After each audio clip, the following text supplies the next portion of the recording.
charged with homicide, a candlelit ball, and APSU students to be showcased at Nashville Film Festival. Plus local sports, weather, and more. APSU TV News starts right now.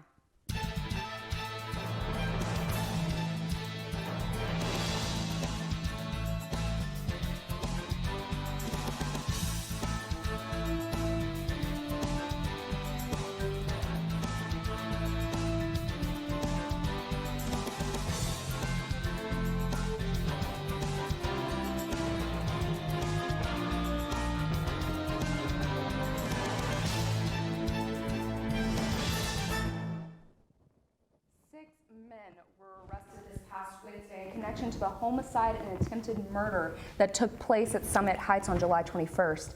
32-year-old Joshua Ellis was in critical condition when police responded to the scene at 9 that night.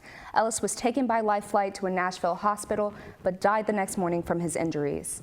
And about 15 minutes after that initial call, they found a 29-year-old man who was also inflicted with multiple gunshot wounds inside the building. However, he survived. The 5 men that were booked ranged from ages 19 to 25, and they were all charged with first-degree murder, attempted murder, conspiracy to commit murder, possession of a weapon and the commission of a felony. 2 of the men were already in jail at the time, and they were both additionally charged with felon in a possession of a firearm. It is said that the victim and the suspects knew each other to some extent.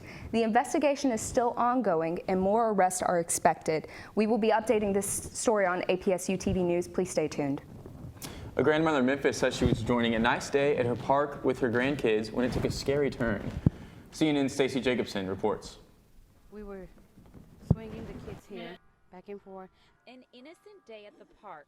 We were just having fun. Cut short with violence. And when we turned around and swing the babies, and they said, "Don't move." This grandmother doesn't want to show her face or use her name because she's afraid. She says in that moment, 3 young men held her at gunpoint. He put the gun, like this. "Don't move." And threatened to kill her grandchild. This is all while you're here on yes. the swings. Yes. She says he pistol whipped her, causing her head to bleed from the back. The men took their bags and then their keys, ransacking their car, even taking important documents.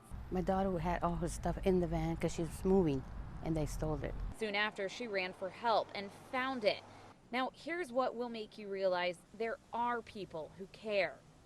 Thank you. This was her emotional reunion today with Rhonda Vale. I stopped, noticed that she was bleeding like really, really bad. Then another car pulled up, so we got in the car to cool her off, and then I started applying pressure to that wound to slow the the bleeding down, and called ambulance and police. Unfortunately, Vale says she already knew how dangerous Emerald Park could be, even though it's right next to Newberry Elementary School. I wouldn't come here. Yep, I would recommend that you just go up to another park. That's why this grandmother is trying to let others know, since she had to learn the hard way. In Fox Meadows, Stacey Jacobson, WREG News Channel 3. Last week was National Suicide Prevention Week, but the fight doesn't stop there. On Thursday, October 3rd, the Wilma Rudolph Event Center will be hosting a suicide prevention summit from 9 in the morning until 2 in the afternoon. The event is sponsored by the Clarksville Suicide Prevention Alliance, and they encourage everyone to show up, especially veterans and other service members. For more information, visit cityofclarksville.com. Phillips County deputies are investigating a shooting in Marville, Arkansas, a small town about 85 miles southwest of Memphis. Family members say the victim is 34-year-old Brian Martin, and they're still looking for answers to what happened. I'm very heartbroken. Amos Robinson is looking for answers to exactly what led to a shooting in this Marville, Arkansas house Tuesday. A shooting that took the life of his son, 34-year-old Brian Martin. But Robinson says investigators have kept him in the dark. They haven't told me nothing about it. Nothing about my son. What happened, how many times he got shot, they ain't told me nothing. Robinson says he believes the shooting was related to a domestic issue between his son and a woman. Marville's police chief would not comment on the shooting or what sparked it, referring us to the Phillips County Sheriff's Office. No one answered the door at the house where the shooting happened. But people who live in this small town say this is a tragedy and that Brian Martin was well-liked and loved his children. Out in the public, he was nice to everybody, and he loved his kids. He really loved his kids. You would see him every day.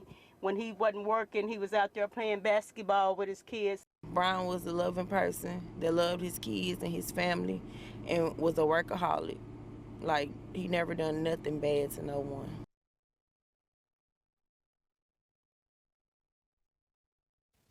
WREG reports that they're waiting for more details from the Phillips County Sheriff Department and to hear whether anyone has been charged in the shooting death.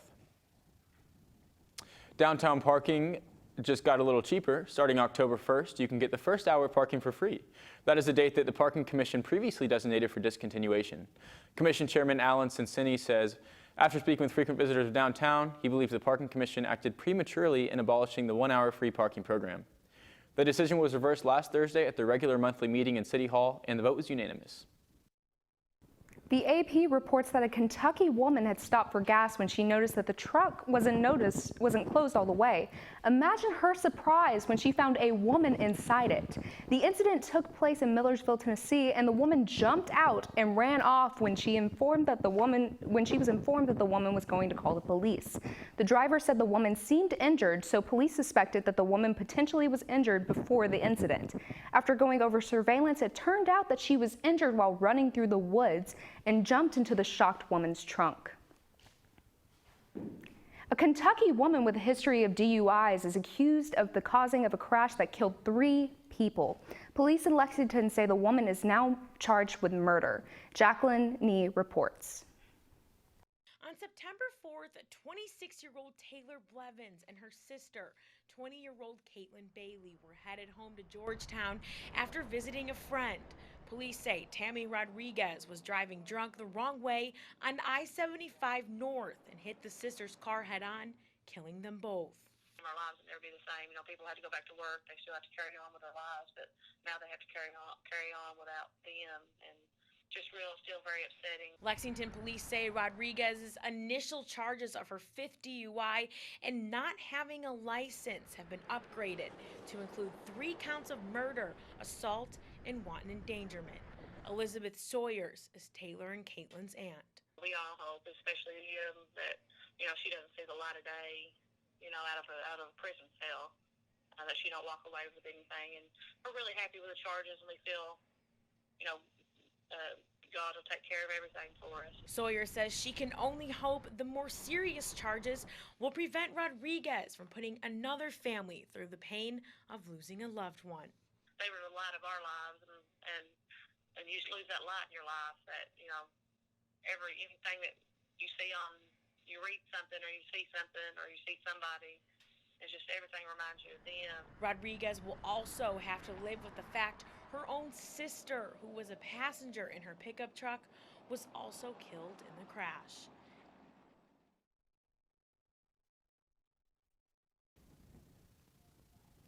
Austin Peay students are making their way to the Nashville Film Festival. A documentary made by Lizzie Patterson, Joseph Clark, and senior Taylor Moore about Clarksville's music scene has just been accepted into the festival.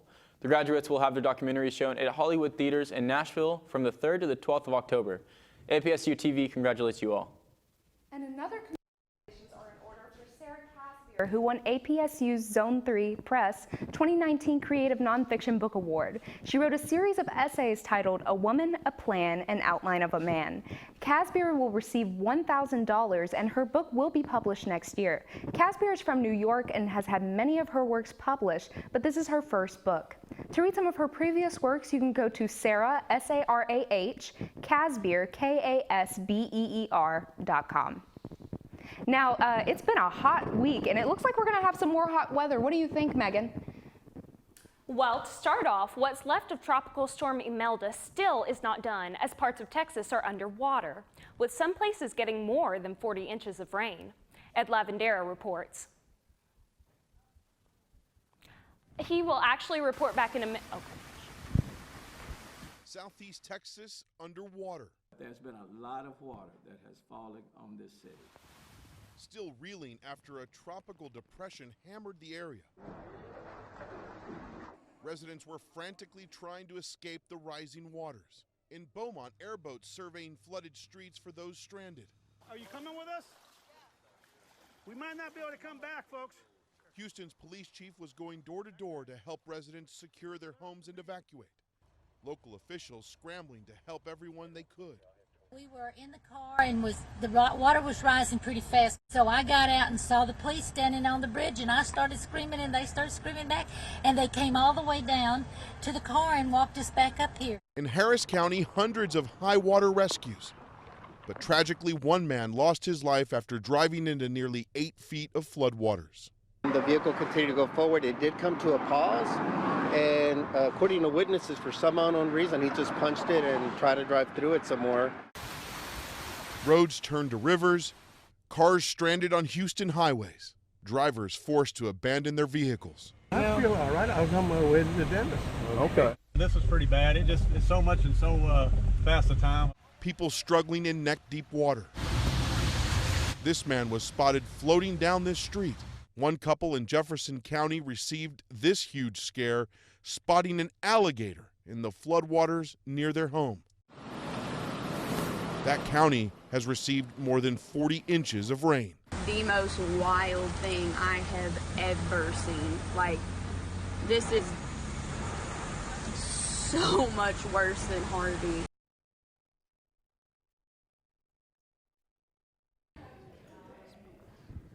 So on to our weather. Right behind me, as you can see, we have our 5-day forecast. And to start off on Friday, it's going to be mostly sunny. That's going to progress through most of the week. It's mostly sunny. It's a little bit cloudy. We have a high of 88 and a low of 63. Saturday is also going to be sunny with a high of 89 and a low of 64. Sunday, keeping with the trend, mostly sunny with a high of 90 and a low of 68. Monday, a little bit of morning showers are going to come in, hopefully cool it off. We've got a high of 83 and a low of 57, so working our way down. And then Tuesday, we have partially cloudy with a high of 83 and a low of 60, so working its way lower, but very slowly. So for our current national temperatures, we're going to start off in Seattle with 60 degrees, Los Angeles 69. For all of you who are Naruto running into Area 51, it's going to be nice and cool for you. Denver, we've got 77 degrees, and Dallas 84, so not too bad. Chicago, we have 80, Atlanta 76, and New York, we have 73, so getting out of the 90s. And then for a little bit locally, we have Tennessee temperatures starting off with Knoxville at 86, Chattanooga at 87. For today's highs, we have Nashville at 89, Clarksville at 88, and Memphis a little bit warmer at 90 degrees. Today's lows, we have Memphis at 70, Clarksville at 63, Nashville 66, Chattanooga 61, and then Knoxville also at 61 degrees. And then for our current temperature, we have 83 degrees. It's going to be sunny. We have a south-southwest wind at 12 miles per hour, so not too breezy. And then for tonight's temperature, a little bit of cloud coverage is going to come in at 63 degrees. We have a south wind of 5 mile per hour gust and no precipitation, so put your umbrellas back in your closet. So next up, after our APSU-TV news break, we are going to head over to sports.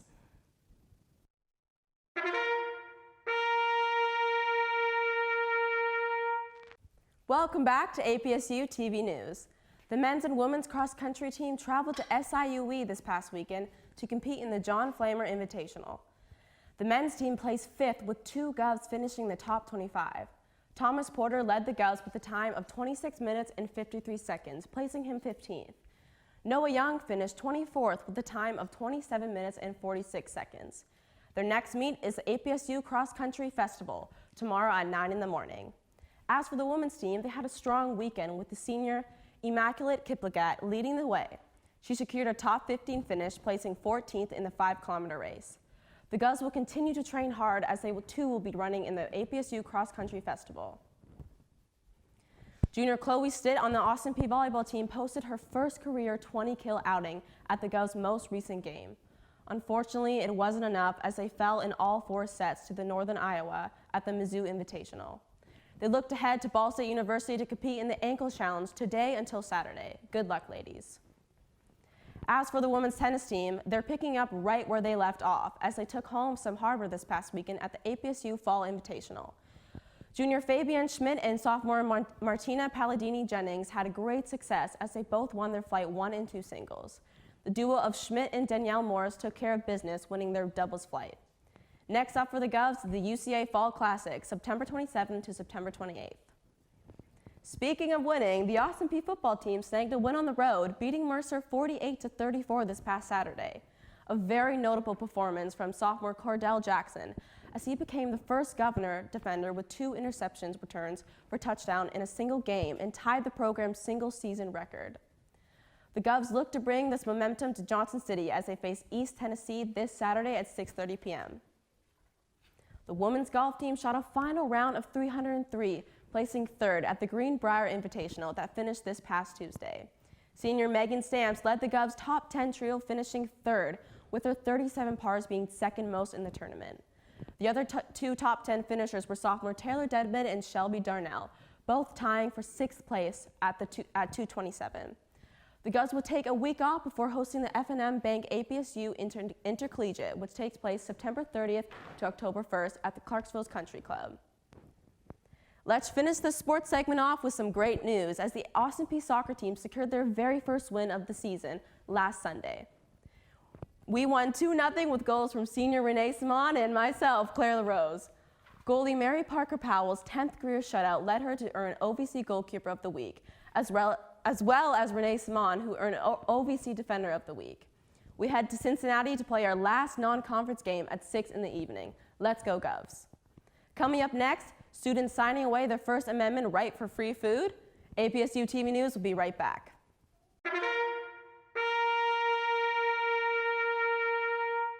The Associated Press reports that the U.S. Senate committee has voted to put a $189 million federal courthouse in Chattanooga, Tennessee. Senator Lamar Alexander says the Senate Appropriations Committee's unanimous vote sends the proposal to a full United States Senate vote. Alexander says the building would be a solution to the space and security deficiencies to the current federal building. Chattanooga is designated as courthouse construction priority by the Judicial Conference of the United States. This week, the President's Emerging Leaders Program held the first Polytalk event on campus. Here's what happened. Austin Peay's President's Emerging Leaders Program kicked off its first Polytalk event Monday evening in the Morgan University Center. Sophomore Phoenix Tarpey moderated the panel composed of local elected leaders and law enforcement officials to educate students on being more politically engaged in the Clarksville-Montgomery County area. Tarpey and Holly Abrams spoke with Austin Peay News about the future of the Polytalk program. So Dr. Winters has told me and Phoenix that he is going to start making Polytalk an annual event that all of the freshman PELP members will organize each summer, because the way PELP is set up right now is we will study local government our freshman year, and then state government our sophomore year, and federal government our junior year. The panelists included Clarksville City Mayor Joe Pitts, Montgomery County Mayor Jim Durrett, City Council members Jeff Burkhart and Valerie Guzman, Sheriff John Fuson, Deputy Chief David Crockerell, and County Commissioners Rashida Leverett and Joe Smith. Several students questioned the panel. County Mayor Jim Durrett addressed the topic of funding school growth. Has paid for schools with property tax dollars. We have a wheel tax that is for education. We didn't touch that wheel tax for 30 years. 2 years ago, we raised it $18. I think we got to raise our wheel tax. Austin Peay also experienced what life would be like without the First Amendment. Here's Constitution Day. Austin Peay State University students experienced firsthand what life without the First Amendment would be like Tuesday. The second annual Constitution Day, held in the Morgan University Center Plaza, asks students to, quote, eat free or live free, end quote.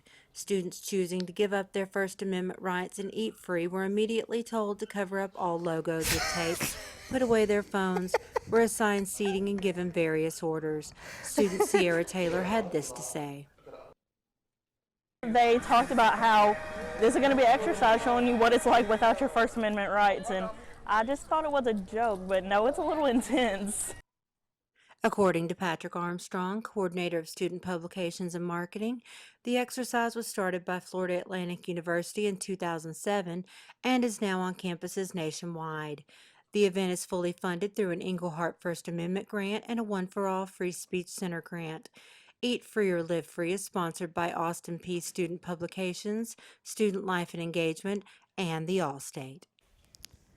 Constitution Day continued Tuesday evening as Austin Peay's Political Science Department hosted a presentation by Sharice Thrower, who holds a doctorate in politics from Princeton University, titled The Origins and Evolutions of Executive Power. Copies of the Constitution were handed out to all attendees. The History Department will be hosting the event in 2020. In national news, President Trump selected a new national security advisor Wednesday. The Associated Press reports that Special Presidential Envoy for Hostage Affairs Robert O'Brien has been tapped to take over for John Bolton, who was forced out as National Security Advisor last week. O'Brien previously served in the George W. Bush administration. O'Brien said, quote, "We've had tremendous foreign policy successes under President Trump's leadership. I expect those to continue," end quote. O'Brien is the fourth National Security Advisor chosen by Trump in less than 2 years. And in local news, Frolic on Franklin celebrated its 14th year of championing the arts in downtown Clarksville on Saturday. According to the Roxy Regional Theater, 30 local and regional artists lined Franklin Street to sell their wares. One vendor was L.J. Johnson, a graphic design major from Austin Peay, who specializes in freehand spray paint art. He uses art as a creative outlet in his spare time. Winter Smith, an art teacher at Fort Campbell, said that she chose to take part in Frolic on Franklin in order to donate a piece of art to the Roxy that was created by the community at Frolic on Franklin. She wanted to get as many people as possible involved in the process of making art in order to enjoy its therapeutic benefits. Live entertainment played while visitors danced and enjoyed the festival. A silent auction was held by the Roxy. The event culminated with Gala 37 Saturday evening. Gala 37, an event fundraising for the Roxy, featured selections from a chorus line. Now, let's head back over to Angela and Hunter at the desk for the rest of your Gov's News Update. Austin Peay's annual Candlelight Ball. Jerry Winsett, an actor known for his role as the dentist in the 2018 film 3 Billboards Outside Ebbing, Missouri, visited Austin Peay yesterday to give some theater students tips and tricks for making it in the world of acting. Winsett is an Austin Peay alum, and he held a master class for auditioning for the camera, and he visited with a few of the theater classes while he was here. We realized we had to take all the chairs off, so I took all the chairs off and dropped a whole row of them, and the seat cushion fell out, and a pamphlet from 1988 came out of it, and it was from the theater where those chairs used to reside. If you're looking for something fun to do this weekend, the city of Clarksville is continuing its tradition of movies with Movies in the Park. Yeah, I am so excited. They're going to be playing Mary Poppins Returns. Those are always very popular. A lot of the community families go out. It's always a super good time. The only bad thing about that is it's so hot outside, and I cannot wait for fall weather. Anyways, you guys, that's all the time we have today. Thank you so much for joining us for APSU-TV News, and as always, let's go Peay!